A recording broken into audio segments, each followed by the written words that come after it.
you so much, Raj, for the kind introduction. So while we have had our lunch and we are on the last session for the entire summit, so I think it will be a tough job to keep everybody awake, but we'll try to do our best here.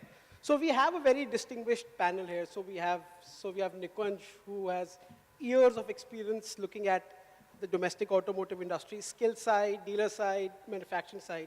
We have Martin, and I was going through his profile, very interesting, Nordics, deploying electric mobility, and then we have Tonia, who's deployed electric mobility as a part of a public utility in Washington, DC. So we seem to have all sides covered, and this is a touchy topic for us because we have, as I was discussing with Sir, so we have professional sides to us, and then we have a nationalist sides to us, which want India to be a manufacturing hub, having a domestic competitive advantage globally. But we do see challenges, we do see bottlenecks in that. So let me just put a few remarks first, and then let me pose my questions to all of you. So, and this event is a testimony. Electric mobility is definitely a very attractive upcoming market for all of us. A nascent market which can be seen as an opportunity and as a threat. A Morgan Stanley report pegs the Indian electric mobility market capital investments, that is, to be cumulatively $30 billion by 2030. Now this is, even if we slash a few assumptions, it is still a very large market for us. And a lot has been discussed for the last 2 days across various speakers here. So we also believe that electric mobility as a market, because of its number of moving parts, quote unquote, if less number of moving parts in the vehicle, but we have more moving parts as terms of stakeholders, we need to have a certain level of collaboration, both within the country and across regions, across countries as well. So given this, we would, from this panel discussion, gentlemen and gentlewomen, so we would like to answer 3 broad questions. One is that, what are the international learnings that you feel from your perspective are applicable to the Indian scenario, which can be used to fasten up the electric mobility deployment in India?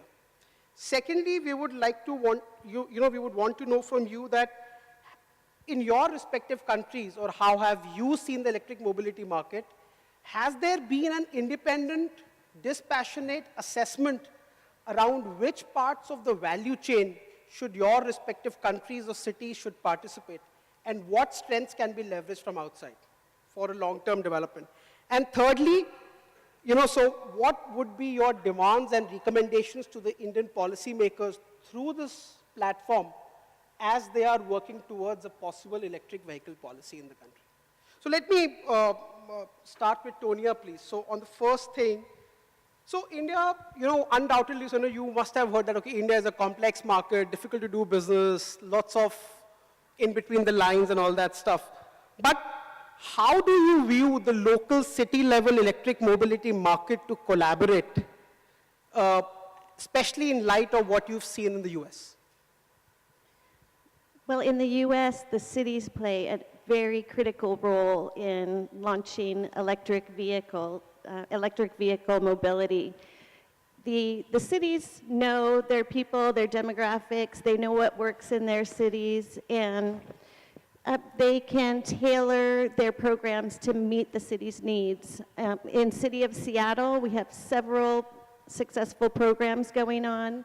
We started in 2011 with a fleet of Nissan Leaf vanpool vans, although they could only hold 5 people, and normally we have 1,600 vanpool vans of 7 or more people on our roads every single day. And we've been waiting for the right vehicle to come so we could make those electric buses or electric shuttles. So we're starting to transition to that now. We're electrifying our transit system.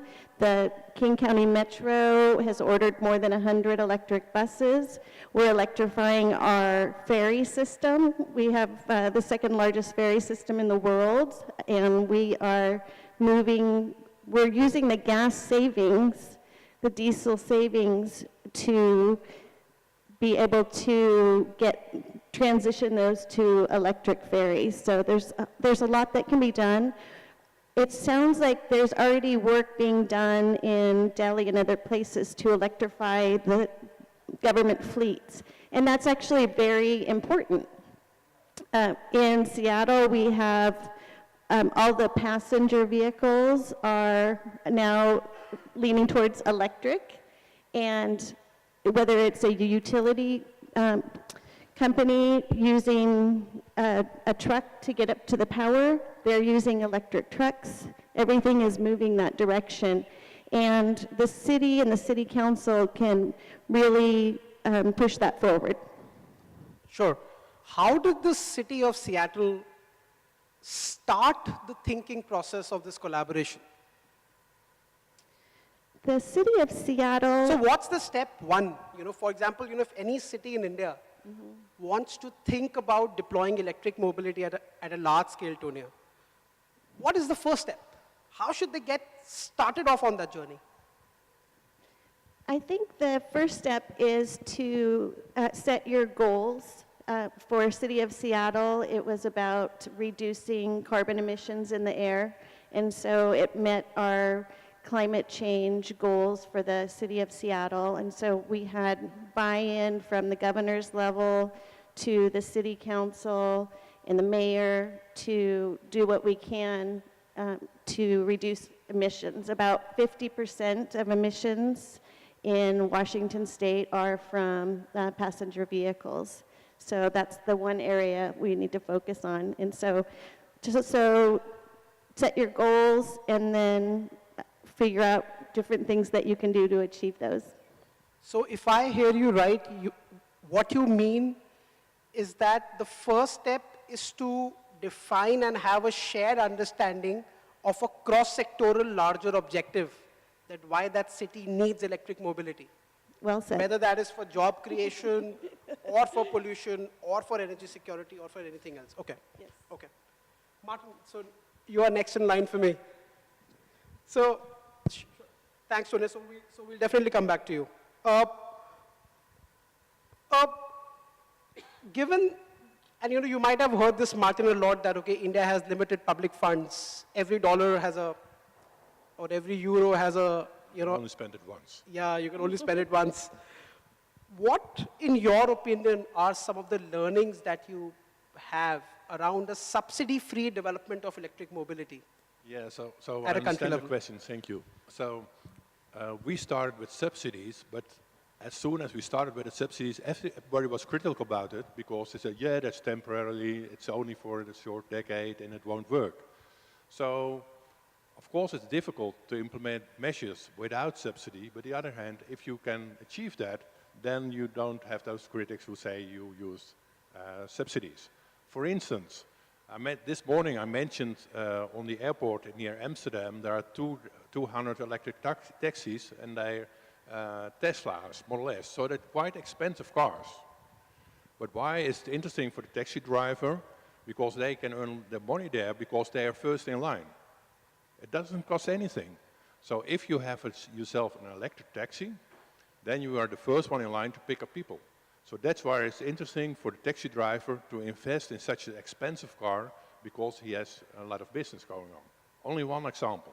I tried to explain this morning, you have to invest something in infrastructure. If you want to sell a car and it's electric, you have to explain your customer where to charge. If you don't have an answer on that, it won't sell. So we together, all the people who are involved, have to take care of that there is infrastructure that customers know where to go and how it works and how it charges. So first of all, yeah, we invested some money, but now there's a business case, so you can earn off exploring there's a business case on the charging infrastructure. So now we give a concession to a company and they're willing to pay to us. So at the end, it doesn't cost us any penny, but you have to start with something. And if you assure, I can guarantee that at the end there is enough business to make money out of it. And there are several measures that you could do. So for instance, an environmental zone around your city. The most polluted car, they're not allowed to enter the city. It doesn't cost you anything, and it works, I tell you. It works all over Europe. Sure. 3 examples. Sure. In Amsterdam specifically, with whom does the responsibility lie to build that business case for the stakeholder? Okay, so I think the responsibility is in the central government and also with the cities. Why? The country and also India, but the Netherlands, they are responsible for air quality. It's a law on that, so we have to obey the law, and so then we have to take measures. That's why we're involved in electric mobility. That's why we want to be in control. That's why we want not too high prices for charging, but otherwise there won't be any customer to charge. Then you're selling the car, but if charging is terribly expensive, it won't sell. So that's why we're in control. And it's new, so it's a new market. We want to have an open market, not get dependent on one party, not get dependent on one party who owns the protocol. So that's why we in control, and like you said, the cities are in general taking the lead, not only with electric mobility, but also with the climate and environmental Thank you measures. so much. Nikunj, so just quickly switching on to the domestic side, in your current role where you are interacting with a lot of international institutions as well, what kind of potential partnerships, or if I can use the word co-opetition, happening between domestic manufacturers or component suppliers with international players? So I think most of the interaction that is taking place is to do with technology, and that's technology which does not just hover around production and manufacturing. It's technology in terms of deliverables. So when I'm talking of technology, it is to do with technology in terms of how you interact with your customer, how do you develop his learnings in terms of switching over from an IC engine car to an electric car, because in electric car you definitely need a lot of discipline in terms of when you want to charge your car, how you want to charge your car, for how long, and where all can you travel on that charge. In an IC engine you tend to get careless. Yeah, so I think a lot of it is to do with learnings from the international market and how we can replicate them in the Indian context. And obviously those challenges in India are much, much bigger than the challenges that there have been in the entire Western world, because there are literacy levels, there are issues to do with mindset. So without taking any confidential names here, how do you see the global players' current interest levels about participating and coming and manufacturing in India, whichever part of the value chain it might be? Is there an interest? What excites most multinationals and international players when they look at India is frugal technology. And I think what India does is to add a lot of value in terms of frugal engineering, frugal technology. So something which has been developed at an X cost, the cost in India probably is X by 10. So I think that's where a lot of learnings are coming from. And I think more and more manufacturers are looking at India to give solutions which are far more economical than what they have adopted. Sure. So I want you to hold that thought, and I want to continue on the next broad topic which we have, the assessment around the competitiveness of the Indian industry. We'll start with you, Nikunj, there. You've seen the Indian market for now several decades now. So where do you see the competitive advantage really lie for Indian manufacturers in the EV value chain? So I think that's definitely a tricky question. So I don't really see a very huge competitive advantage vis-a-vis the Indian manufacturers as of now, because the multinational players have gone way, way ahead on EV technology, whether it is to do with storage and whether it is to do with technology per se in driving an EV car. So, but India has taken baby steps, and I think one of the slides which I saw in the morning was talking about the Reva, and the Reva having a 20% market share in Oslo. And I think that speaks, that one single slide speaks a lot about the steps which India took at a time where we didn't think EV at all. So, and India is fast. India is fast at adopting technology. I think today when you look at smartphones, India is got the highest density of smartphone population, and deep into rural areas where we thought people would not understand smartphones. So I think the adoption of technology, it sounds strange, but adoption of technology in India is really fast and really huge.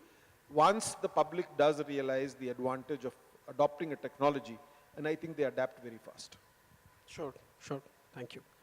Martin, in your experience from the Nordics, what has the government done to crowd in private sector capital from other countries for electric mobility?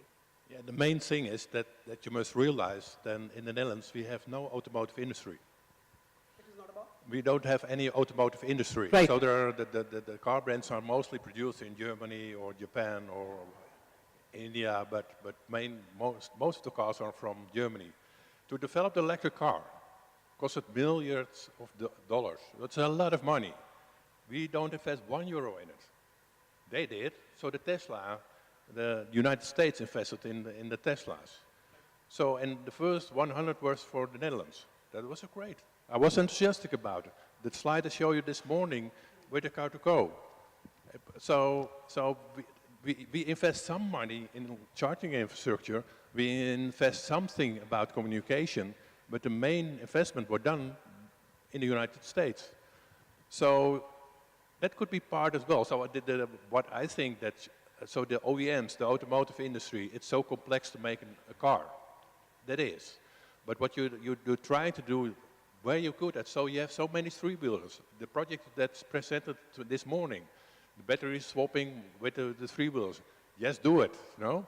So to be honest, a few years, 5 years ago, we only have three-wheelers for tourists to move around in the city of Amsterdam. You're not used to it. And then we invested some money to make those there are only 10 driving around, to make them electric. So when I saw the presentation this morning, I said, oh yeah, that is great, because you have so many. How many are there driving in Delhi? You have any idea? A lot. A lot. So that is great to do. So be in contact with the OEMs. We are doing it as well. But they act quite arrogant. For instance, Daimler, Mercedes-Benz, I went to them into Germany and I said, I think it's 8 years ago, they said, Mr. Lippenkamp, go home again, we call you when we are ready. And then I thought, no, I'm not going to wait till you're ready. We are in a hurry, we want to have it today. And then we started have a competition, and we started with a small plastic car, and we started implementing charging infrastructure. And then they thought, what's going on? We're going to lose business. And if the Dutch can do it, then India can do it. And then if we work together, then we make it a success. And then we have to hold each other's hands and to go to the next phase. Sure. I don't know if it's an answer on your question, but... Good answer, thank you. Tony, so moving to your country, where you had a domestic automotive industry, how did the regulators and the industry play out in the US to ensure that the domestic industry had a competitive advantage? And if you think otherwise? Yes, absolutely. In the States, the policymakers use carrots and sticks. I don't know if you have the same saying here. Okay. So there are ways that we support the auto industry. For example, Tesla was able to take a loan from the federal government, which they paid back, but that was one way to help. Another was in 2009, the federal government provided something called the EV project, where it was the nation's largest deployment of EV charging infrastructure. And there were, it changed a little bit, but there were about 12 cities, including Seattle, Portland, San Francisco, LA, San Diego, that were all getting millions of dollars of investment. And that's actually how the West Coast Electric Highway started, because we wanted to connect these cities that were part of the EV project. So, so federal grants also are really helpful for the auto industry. The West Coast Electric Highway was federally funded, and then there are the sticks. And so our regulators, one of the ways we're getting a lot of charging right now is through the settlement with Volkswagen for putting the defeat devices in their cars. And so the United States government and the Environmental Protection Agency sued Volkswagen, and it meant billions of dollars coming to the states.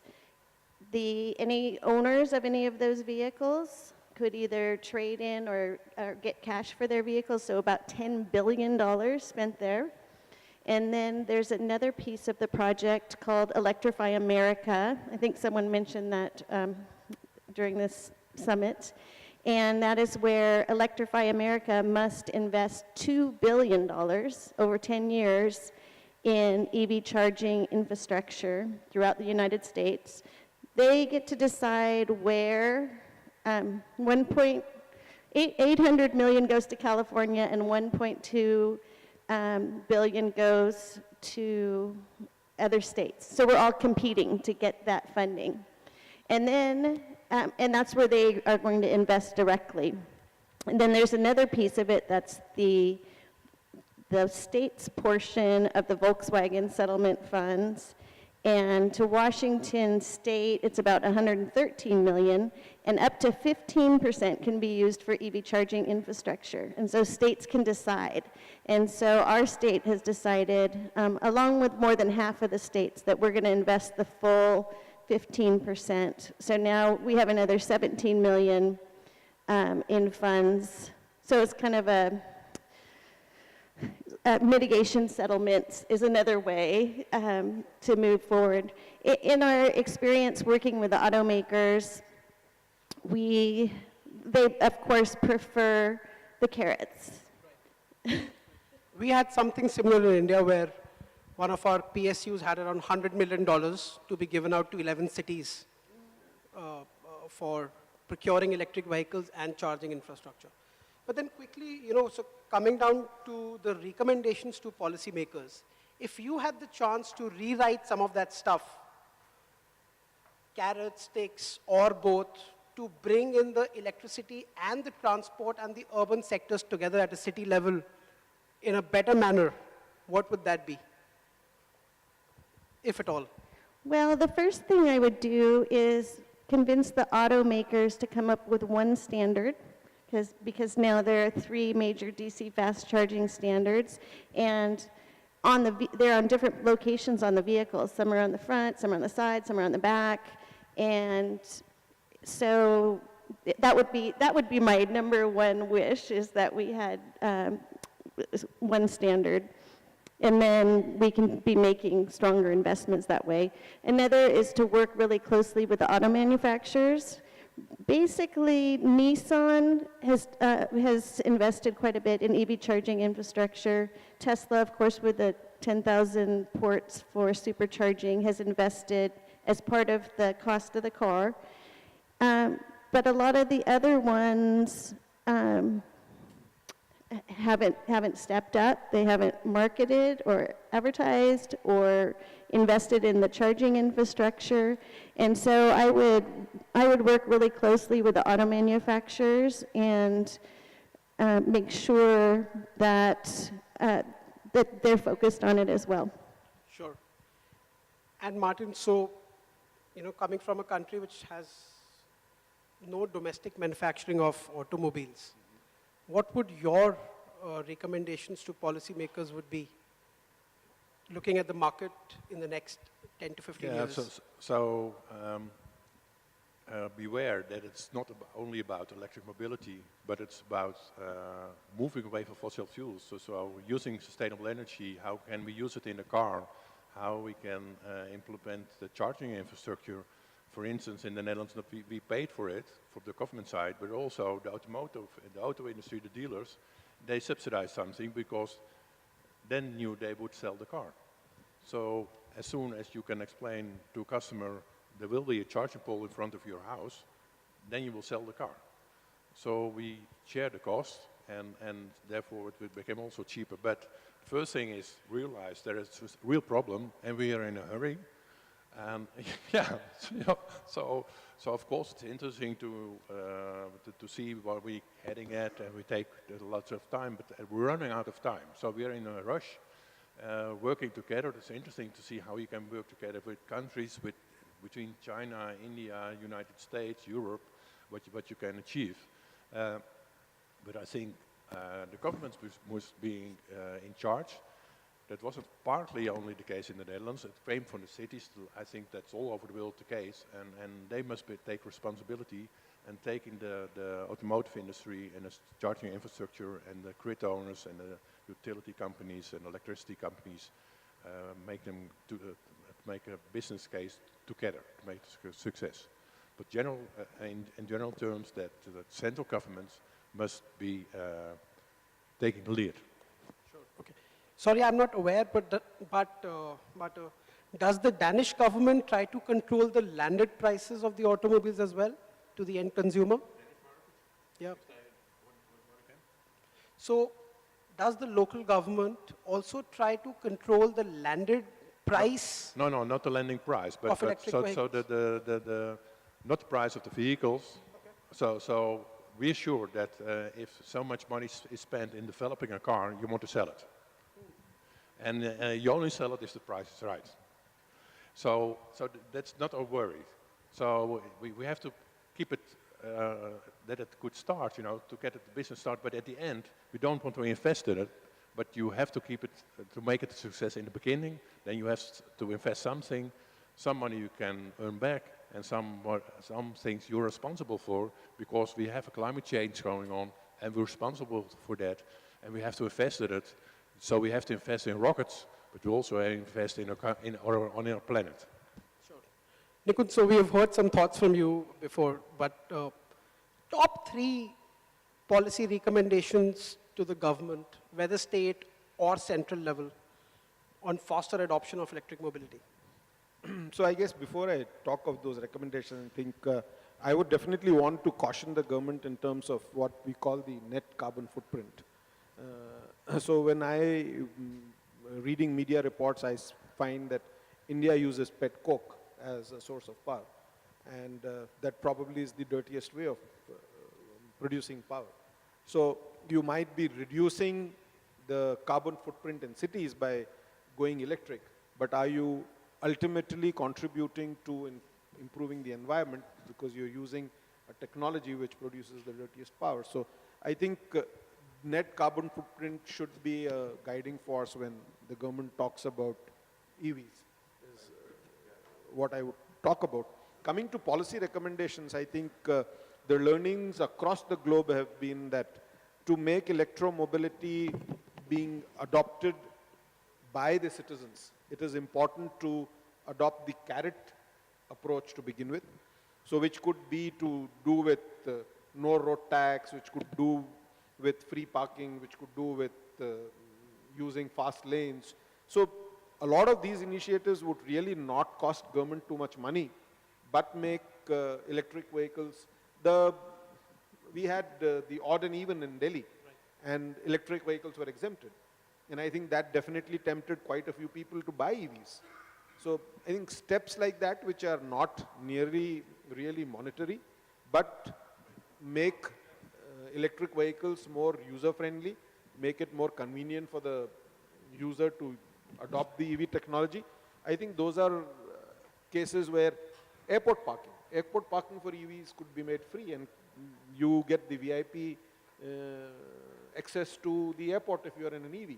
So these really kickstart demand for an EV, and which could really be rolled back later on. Sure, sure. Sure. So what we can do is we can have some questions from the audience, and then we'll summarize the discussion. Is that okay with you? Perfect. Okay. Questions? Anybody? So we have.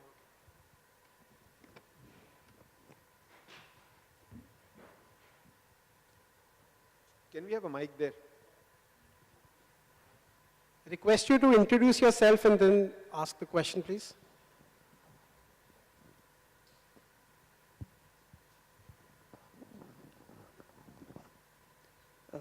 Good evening. I'm Ajay. Actually, my question is fundamentally the idea And of your question is to whom? Please also just mention that as well. my question is for Mr. Nikunj. Fundamental idea of going to EV is to reduce emissions. And moreover, Niti Aayog believes that by 2030, India will be ready to adopt models like TAS. So given this scenario, do you think improvement in green public transport will affect the private four-wheeler market? So I think it's not just about public transport. It is to do, I think what is important is what we call the shared mobility today. I think a lot of Olas and Ubers are definitely resulting into a lot of people not buying cars. So when things like autonomous cars, shared mobility, and definitely public transport improves, the need to own a private car would go down. But does it mean that it's end of the road? Well, definitely not, because owning a car continues to be a passion globally, not just in India. Thank you.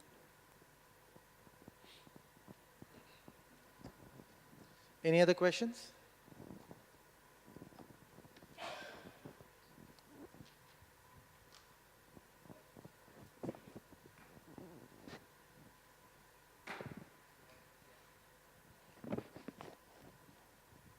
Hi, I'm Praveen. My question is to the people from Norway and US. You people must be losing out on the revenues from the petrol and diesel sales, right? The taxes. So how do you deal with that? Because of the electric vehicles, you would be losing out on the revenues in the form of taxes on the sale of petrol and diesel. So how do you deal with that, you know? So I'm happy to repeat. So the question from the gentleman is that once you have more EVs at a city level, the state government or the city government loses out tax on the sale of petrol and diesel. So how do you deal with that?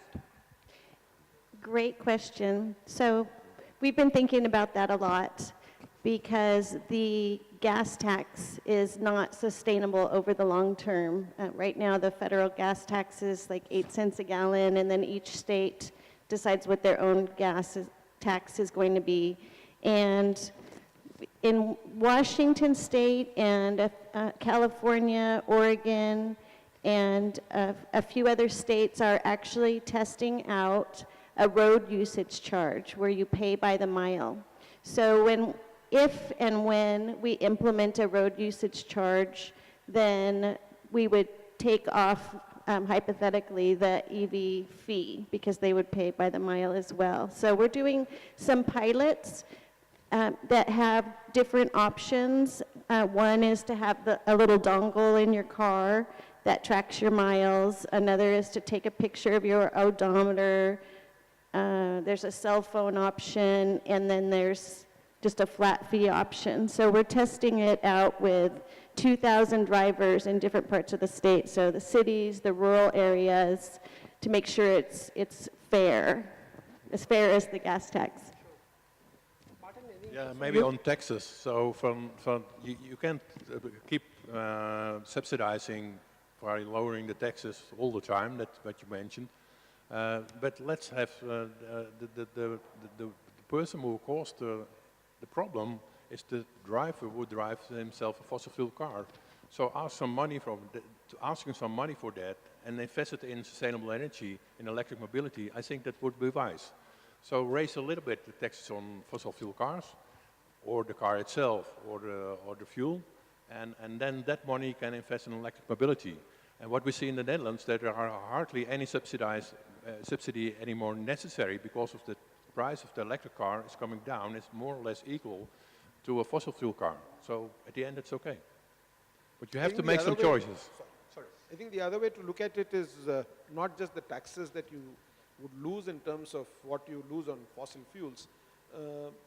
The environment is causing a lot of other costs. I think that's where you save, and I think that's the saving which a lot of people ignore when they're talking of revenue loss from sale of fossil fuels. So I think you need to look at the environment and the cost that you need to incur because of the climate change which is happening. Yeah, yesterday and today also we talked about safety of the battery, but that's why maybe he got on fire, and there are also fossil fuel car would get on fire, of course. But the fossil fuel car would drive around, they cause a lot of issues on health. People are dying 2 years earlier, and that, what you mentioned, that costs also a lot of money. So let's make a clean environment, a livable area, a livable city, especially here in Delhi. Don't forget the bikes, bicycles.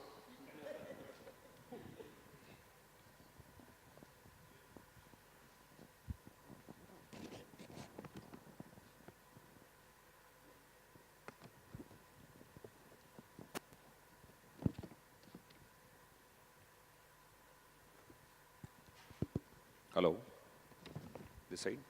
My question to Ms. Tony and Martin. I am from Mahindra, not Mahindra Electric, but Mahindra and Mahindra. We are manufacturing e-vehicles and for Indian market. Now, my question is different perspective. We are going in EV technology, and probably next 10 to 20 years or 30 years will be a developing phase for us. So in your country, you're already there.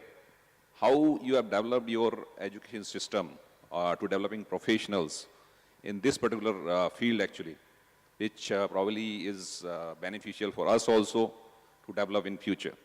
So that is what my question from both of you. Sure. So the question is around skilling, if I'm not mistaken. Yeah. So yes. the question is to Tonia, you and Martin, you, but I would let Nikunj also answer that. Okay, can you repeat the So question? Mahindra Electric, so how in your countries have you ensured or facilitated skill development towards this new industry so that there is no break happening in the transition? Yes. Okay, well, he asked me, so. No. I try to answer. So for us, sometimes it's difficult to understand the question. So we don't know. So first of all, you have to realize, for us it's new, and for you it's new what we're doing with electric mobility.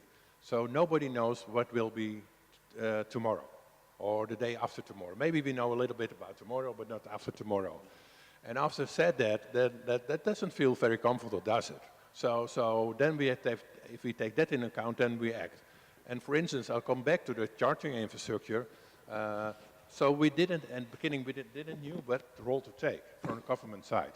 So now, if somebody is buying himself an electric car or is leasing it, they can call us and we will implement the charging pole. And the last month, each month, there were 40 people who are asking for a charging pole. Within 1 month, the number of charging poles are asked are doubled.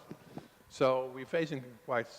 So at one end it is a success, at the other end it's an issue. So how can we catch up with the charging poles because there are so many cars on the road? So it depends on the price, about the fossil fuels, and also about the car, and about how fast we can implement the charging stations in the street.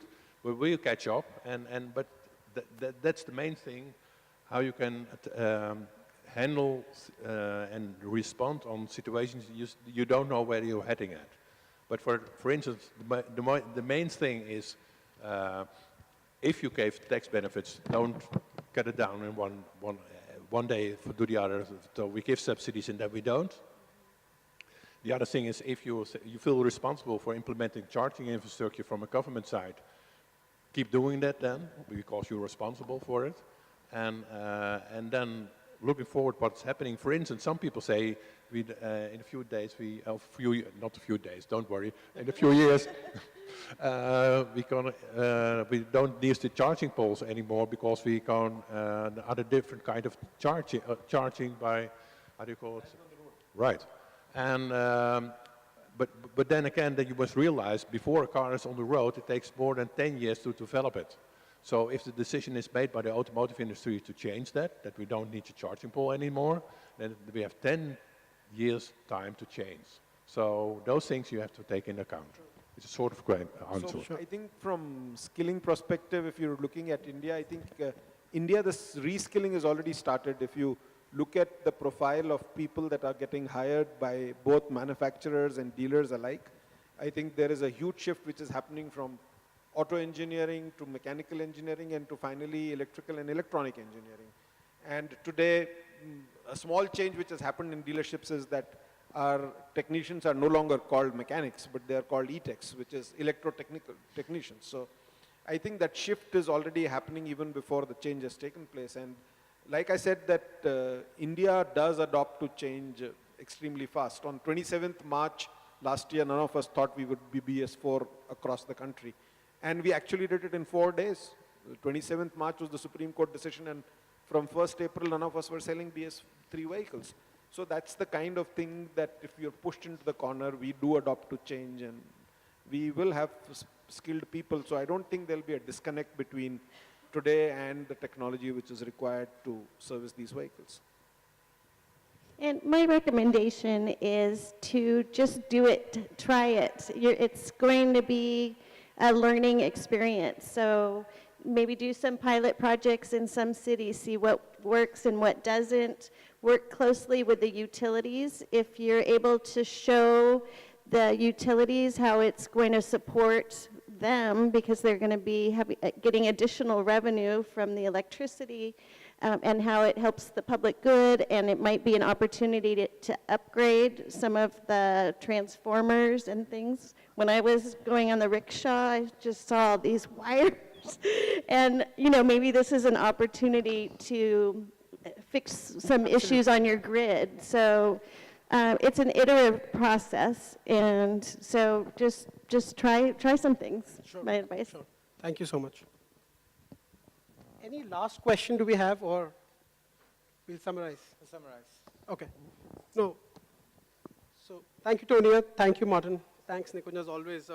I think very interesting, and some of the statements said were exactly in line with what we have faced or conversed with our clients during the last 2 to 3 years. Cities so I'll summarize a few points for everybody's benefit. Cities play a critical role. It's important to define the broad objectives to bring various cross-sectoral authorities at a city level at the beginning to deploy electric mobility. India inherently does not have any huge advantage on the EV side on the domestic market. However, given the scale and the frugal innovation and achievements done by the local industry, this is how the international markets view us, and this is where our competitive edge also lies. Then it was very interesting that we keep speaking about a lot of subsidies in the electric mobility space. However, from the international experience, and also we heard from Nikunj, that rather than short-term subsidies, probably more non-fiscal carrot regimes in terms of free parking, road tax exemption, and all of that can be explored for electric mobility deployment in the country. So I think these were the main points, in my mind from this discussion. So thank you so much.